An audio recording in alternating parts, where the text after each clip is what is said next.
Par rapport au cas Nicolas Jackson, aujourd'hui à Chelsea, euh, il est, euh, il est en troisième position, d'accord? Donc c'est une situation vraiment compliquée. Disney Dow, son entraîneur comptait sur lui, Enzo Maresca, nous dirons comme attaquant numéro un. Certes, il n'était pas carrément Performant. décisif, performant saison bi mais quand même c'est un joueur beau Hamanteni sur le terrain, il dépense beaucoup d'énergie.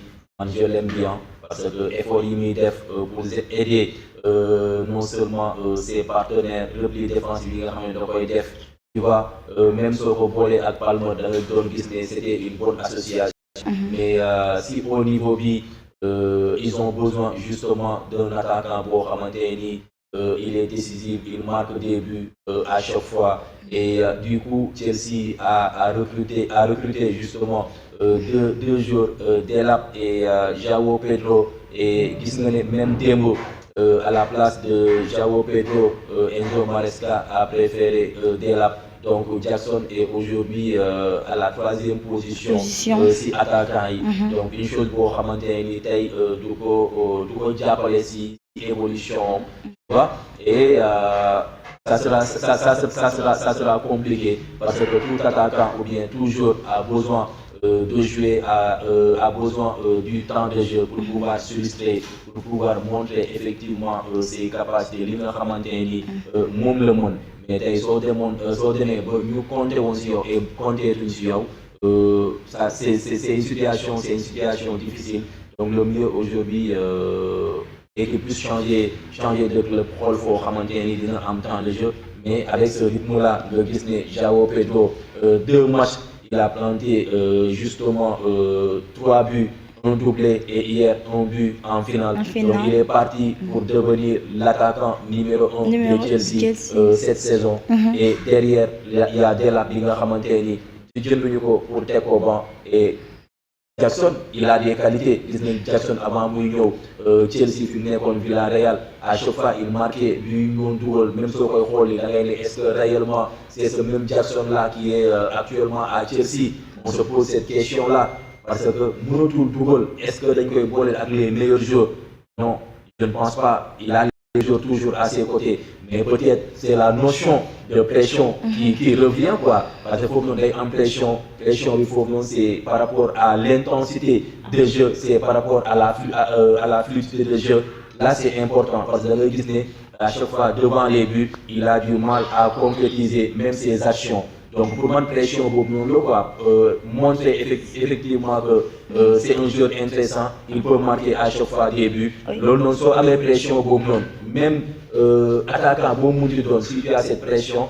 devant les buts même si la joxee but ni quand yi nii et que y a la pression derrière tu as hâte de marquer les esprits là ça sera compliqué tu n'as pas cette lucidité tu n'as pas cette tranquillité cette sérénité pour pouvoir concrétiser les actions pour man Jackson problème boobu noonu la am quoi et tey soo xoolee lan moo gën a relégué si banc bi mooy le carton rouge bi nga xamante ni jël na ko en match de poule là c'était compliqué en fait parce que un attaquant comme Jackson tu n'as pas besoin de prendre des cartons pareils on l'a vu en fin de saison en championnat face à Newcastle je ne m'abuse il a pris justement un carton rouge boobu tamit ñu commencé à critiquer il refait la même chose carton rouge boo xamante ni nekkoon si action boo xamante ni justement waroon nga mën a jël carton foofu noonu parce que il était en duel avec deux joueurs mu génn si duel boobu noonu ñëw teg tànk devant l'arbitre et automatiquement ñu jox ko carton rouge et derrière il y a des recrues qui viennent Delap et João Pedro avant yow ngay épuiser sa carton rouge boobu noonu sa sanction boobu noonu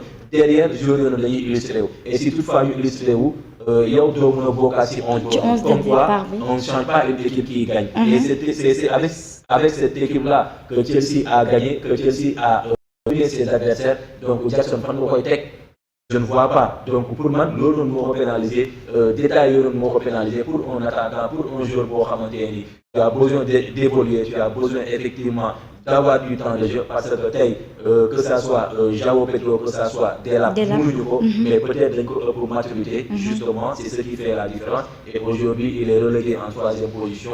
Il sera compliqué. Maintenant, c'est à lui de voir si il va rester à Chelsea comme 3e option ou bien changer de club et avoir du temps de jeu. Milan AC visé, mais Chelsea a le texte sur la table, 100 millions ou bien 115 millions d'euros. C'est-à-dire l'équipe n'est pas prête à laisser partir le jeu. Tout donne avantage Nicolas Jackson, peut-être Chelsea nous regarder pour voilà, donc il faut ben montant pour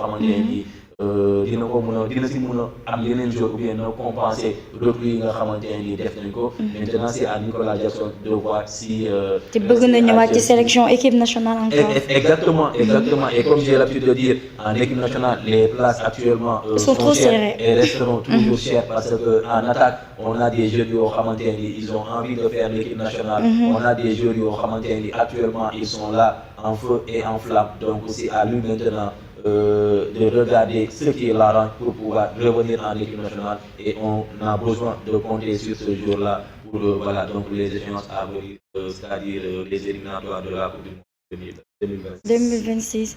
Mais est-ce que tamit on a entendu aussi Barça de dox ci ginnaam, est-ce que tamit loolu gënul yokk tax recul yi nga xam ne ces derniers moments coach bi def na ko aussi tamit ñu xool que ni ces temps-ci rouge yi muy jël bëri na day def affaire yoo xam ne ni c'est un peu immature aussi tam, est-ce que du loolu gënu ko wàccee 3e position bi mu nekk.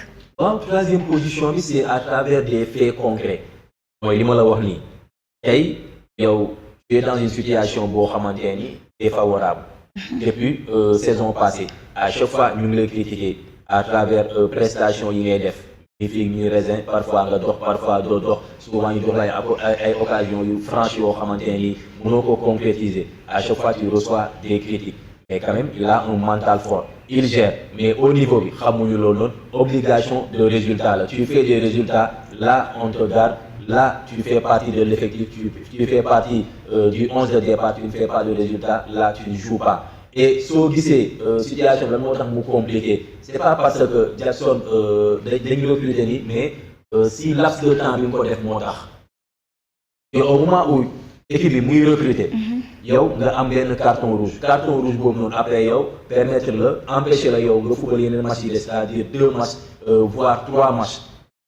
Pendant ce temps-là, moom li ko doon arrangé ñi nga xamante ni ñoom ñoo ko remplacé defuñu ay match yu baax mais fort malheureusement pour moom ñi nga xamante ni ñoom ñoo ko remplacé ñoom ñoo jël place am ils ont été décisifs.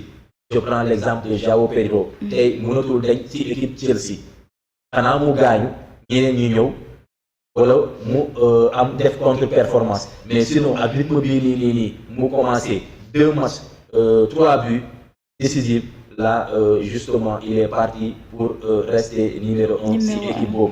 Maintenant, il y a des équipes qui sont en train effectivement de solliciter le joueur Nicolas Jackson. Mon rôle à entourage et rôle c'est un avantage. C'est-à-dire changer de club pour dem en temps de jeu. En temps de jeu, montrer effectivement que c'est un joueur important. Parce que le joueur, si tu entraîneur, compter aussi, ou bien si tu as un temps de jeu, là, tu es limité. Et psychologiquement, mentalement, de la travail, même si tu es sur le terrain, après, tu as des prestations parce que derrière, il y a les concurrents sur le banc, il y a aussi des différences, et si tu as des différences, ça sera encore beaucoup plus compliqué chez eux. Donc, au niveau, il y a beaucoup d'exigences. Et lui, même si la saison passée, il a 50 buts, il a une performance là, il est relégué si bas. Ça ne badine pas. Surtout, nous avons des rivales, il y a beaucoup de choses. Tout à fait. Il y a beaucoup, même poste. Donc, actuellement, vraiment, Serge, il a un mental, comme je dis souvent, un mental d'acier, un mental fort. Est-ce qu'il a un mental fort aussi? Non, si, Jackson, il reçoit beaucoup de critiques, même en équipe nationale. Mais ici, tout le monde reçoit des critiques, mais parce que Jackson Sénégalais là, Jackson Sénégalais, nous savons que les critiques mais mentalement, affaire Jackson rouge, c'est ça qui me perturbe à la fin. waaye rouge bi mu jël déggoo li ma la manque de immaturité la en fait. manque de sérénité la parce que boobu dafa dugg équipe am nekkoon si en difficulté c'est-à-dire dernier rouge bi mu jël. dafa ñëw dugg équipe am dès là mu toog mu dugg. tu vois moment boobu noonu avec beaucoup de sérénité da nga ñëw. te pourtant nekkul woon ci bi. exactement voilà da nga ñëw ñu dugal la pour nga régler. effectivement situation bi mais comme li ma wax sànq rek.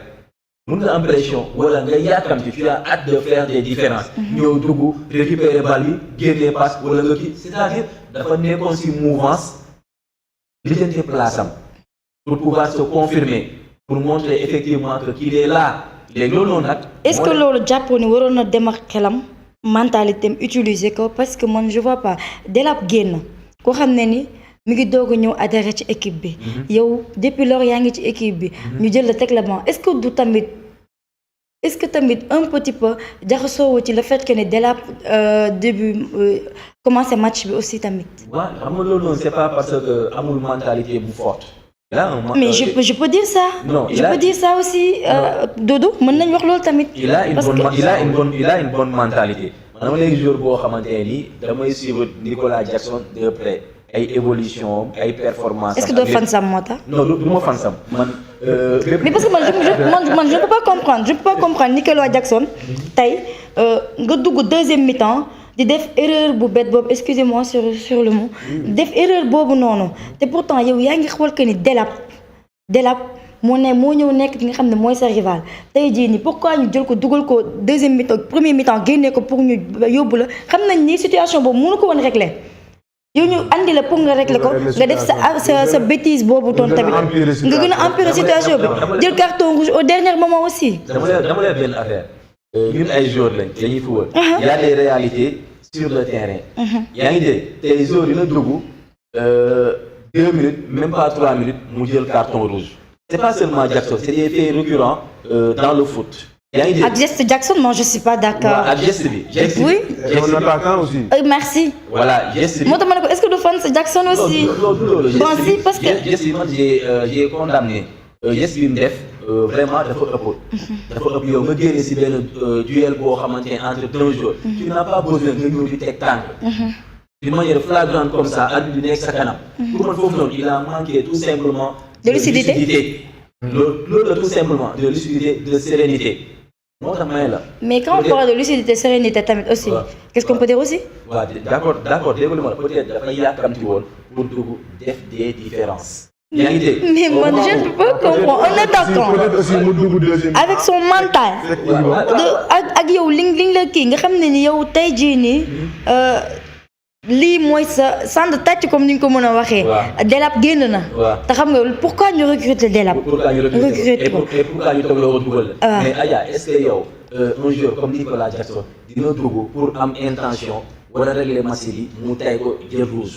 non waxuma mu tay ko mais est-ce que tamit yow mental bi ngay wax que ni moom dafa am mental ba est-ce que mental boobu baax na. non c'est-à-dire mental bi ma lay wax baax na waxuma la si benn séquence la ko am ou bien la ko ñàkk c'est-à-dire si minutes yooyu noonu. mais man si évolution am laa la wax si ay performance am c'est un joueur boo xamante ni am na mental fort am na mentalité bu forte effectivement parce que gis nañ ne depuis saison daaw début bi ñu ngi ko doon critiquer à chaque fois Jackson supporter Chelsea supporter les Sénégalais partout dañ koy critiquer même en équipe nationale man à chaque fois je faisais des en équipe nationale gars dañ koy critiquer. mais critique boobu est-ce que mënu woon tax tamit mu génn ci benn trou bi parce que tout le temps. national dañu lay critiquer nga jógee équipe nationale ñu lay critiquer nga ñëw championnat defaat les erreurs am carton rouge après championnat nga génne ñëw coupe du monde des clubs une compétition boo xam ne le mondial ñëpp koy seetaan après nga defaat les mêmes erreurs mën na doon frustration. Mais non, je ne peux pas comprendre frustration. Intellectuellement, je peux dire qu'il est intellectuel dans son métier. Jackson Taye, kenn du wax les 3 meilleurs joueurs du Sénégal te boole woo ci Jackson. Donc pour man li mu def noonu affaire u Mantay la wala affaire u lan. mënuma d'accord ne Mantay la en fait. mais donc jox ma mot bu concret boo xam ne lu Jackson def la wala soit da ngay nekk fan sam Assane. non du ay question de fan sam c'est-à-dire c'est une erreur boo xamante ni am na ci match bi.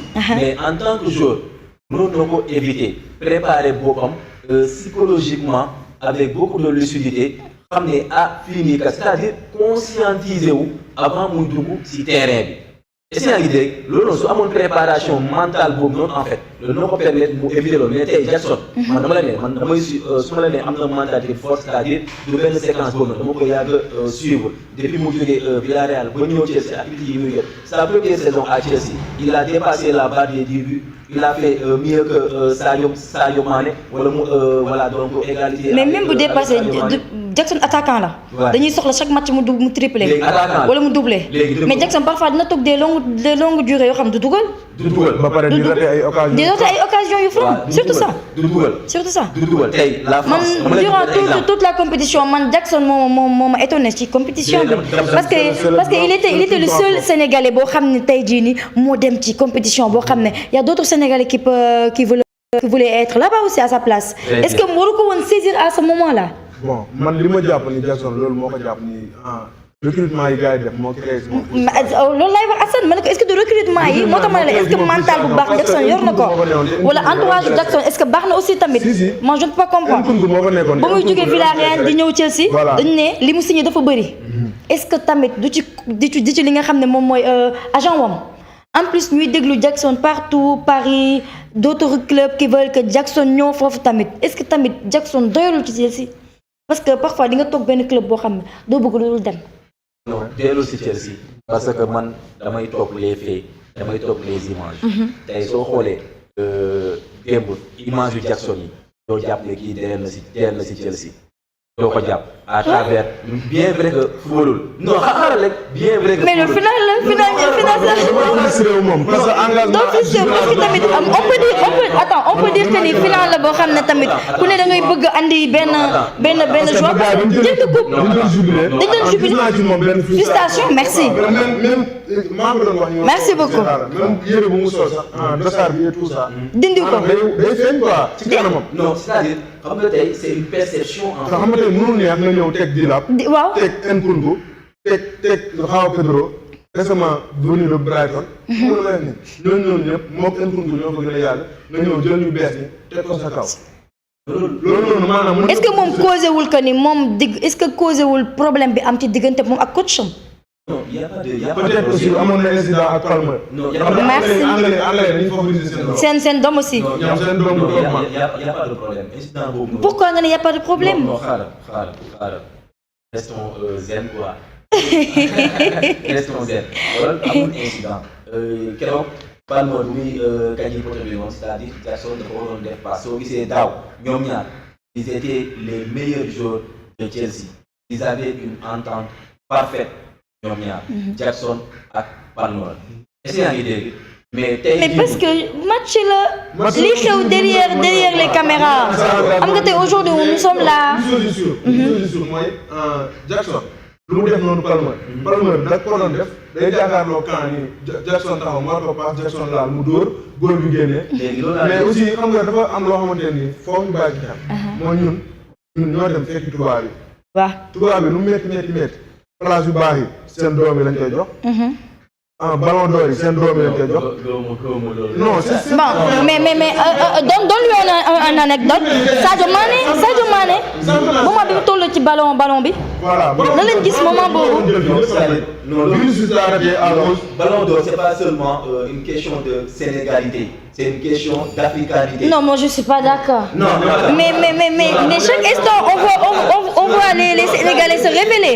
Particulariser. Non, particulariser ou ko sax mais booy xool tamit réellement tamit aussi.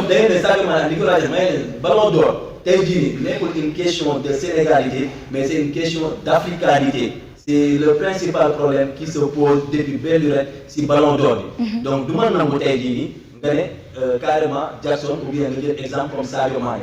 Au niveau bi non dafa ndàmm rek nga au niveau bi. waaw loolu dafa ko bëri. bàyyi ko mu bàyyi. waaw xamu ñëw gis nga au niveau bi. dafa am justement exigence de telle sorte que tu es entraîneur aujourd'hui gis nañ ko fii nii. avec ban entraîneur bi jël la Ligue des Champions pour Chelsea Di Matteo. bi mu jëlee Ligue des Champions c'était pour la première fois pour l'équipe de Chelsea mu jël la Ligue des Champions l'année suivante il n'était pas performant. dañ ko daal xooluñu ne kii moo jël pour la première fois dans l'histoire de Chelsea la Ligue des Champions. automatiquement loolu c'était quand mais Aliou Cissé bañ ko war a dàq dañ ko dàq xooluñu moom moo njëkk a andi étoile. waaye déglu moom la. mais football moo amul sentiment. moo tax ma ne amul sentiment tu mérites de jouer tu joues. tu es à ta place. kon donc yaa ngi doog a ñëw ak si man. que li ma lay wax que ni Jackson mérité wul woon jouer parce que erreur bu bête bi mu def noonu moo ko yóbbee nii. mais man je peux dire que ci cadre boobu lañ nekkoon alentour boobu. c'est de marquer. mais ces derniers moments là il n'est pas performant aussi. Juste on peut le défendre mais ces derniers moments là. mën nga ci def accès d'engagement jël ci rouge. waaw man d'accord naa milieu terrain jël rouge. d'accord naa latéral jël rouge. d'accord naa défenseur ak central. les 11 types yëpp mën nañ jël rouge. attaquant. on te dit juste de presser. non mais pressing boobu ngay def. non boo bëggee dugal. maanaam boo pressé attaquant. Assane moom lenn rek la erreur Jackson boobu moom c'est autre chose. doo dal ci kaw défenseur. mais défenseur bu doon moom la day dal sa kaw foofu la différence bi nekk. non xaaral tu pars au pressing. là mënoo ne carrément man damay dem di ma jël carton bi gis nga un attaquant man je vous dis un attaquant tey jii nii la vocation première d'un attaquant c'est quoi? C'est de vouloir ou bien pouvoir marquer des buts. On est bien d'accord. La France a remporté le mondial 2018 avec un attaquant qui ne savait pas marquer des buts. Mais quand même, c'était basé sur le collectif. Et ça veut dire ça veut marquer, mais occasion mooy si contexte boobu noonu laay wax. Assane daal li ñuy wax rek moom lañ la mën a wax soit da ngay nekk fan si Jackson wala sa club nekk Chelsea. non du question fan man Jackson dama koy défendre par rapport ak performance yi nga xamante ni da ko doon def mais il ne marquait pas des buts même en équipe nationale fii nii même su ko tegoon fii nii si terrain il faisait partie des meilleurs Sénégalais. des meilleurs te mënoo ñu andil da ngay def ay. non Adja xaaral des meilleurs. mais Jackson ñaata yoon lañ soxla but. contre kii et kii au Sénégal nga seetaan ko stade Diamniadio. jàkkaarloo kan raté bal bi. il m'a toujours déçu. il nous a toujours déçus nous aussi. d'accord il a un niveau boo xamante ni lu tax ñëwul imposé ko équipe nationale du Sénégal c'est pas normal Jackson di football haut niveau. haut niveau am benn bi équipe nationale. très bien loolu c'est pas du tout normal. te sa dernier moment gis ngeen ba Matar Sarr. dafa am benn buntu kii ko. non. loolu moom laa si place en équipe nationale maanaam haut niveau. dugal lañ xam. dugal te João Pedro ba muy nekk Brighton. parce que là-bas vous êtes à l'aise. Surtout là-bas. João Pedro, je te dis João Pedro, c'est lui le concurrent direct de Jackson. Oui. Il a marqué beaucoup de buts à Brighton. Avant de venir ici. D'accord. Et il a eu beaucoup d'occasions. Et il a même moom moo bootoon équipe bi si boppam ci loo xam la fa tegoon. équipe bi coolee moom mooy dugal. yaa ngi soxla bu équipe bi bu soxlaa bi moom mooy dugal. mais Chelsea bu la demee ba soxla ça veut dire que am na loo prouvé mu andi la. te gis nga mu ñëw 2 buts 2 matchs 3 buts. 2 matchs 3 buts c'est un gros signal. C'est un attaquant de classe mondiale.